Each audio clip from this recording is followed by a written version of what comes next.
Clothing versus manipulative sad boy ng kampo nila Bea at Dominic pinagpipiestahan ngayon sa social media.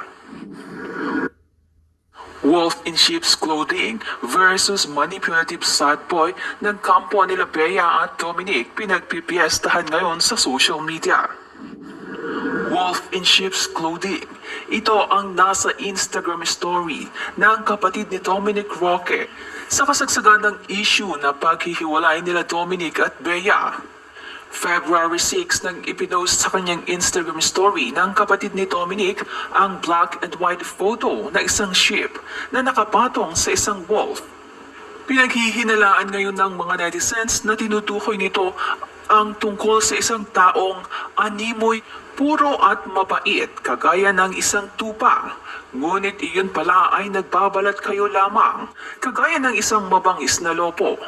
Hindi tuloy maiwasang mabigyan ng kahulugan ang story na ito ng kapatid ni Tom dahil nang Martes ding iyon naging usap-usapan sa social media ang naunang cryptic post mula sa road manager ni Bea na si Nina Ferrer. Nag-post kasi si Nina ng definition ng manipulative sad boy na tila patama kay Dominic Roque.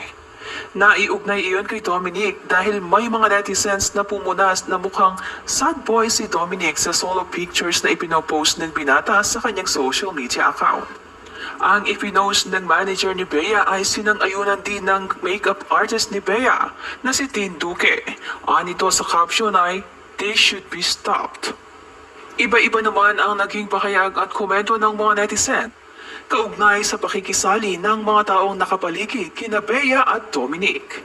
Ayon sa isang netizen patungkol sa wolf in sheep's clothing, doble kara ang ibig sabihin nito, meaning mabait siya kaharap, wolf pag nakatalikod, OMG. Okay lang yan Dom, bata ka pa, siyang malapit na at di mo kawalan, di naman madadala lahat ng yaman sa langit. Wolf in sheep's clothing means someone is pretending. Tipong, this is what the person shows or perceives, but in reality, iba ang ugali. Is his sister insinuating something? Very timely naman kasi ang post during kasagsagan pa talaga ng breakup. Can't blame if some people here in the comments are speculating already na si Bea ang pinapatamaan. Kalungkot naman, akala ko sa kasal na talaga mauuwi sila. Pero sa bagay, kahit nga ilang taon ng mag-asawa at kasal na naghihiwalay pa, minsan pag di talaga meant to be, hindi talaga mangyayari. Tsaka madalas din nasa choices din talaga. Lahat naman ng tao may ugali. I guess you really just have to find that person who will accept to who you and vice versa. Sino sa dalawa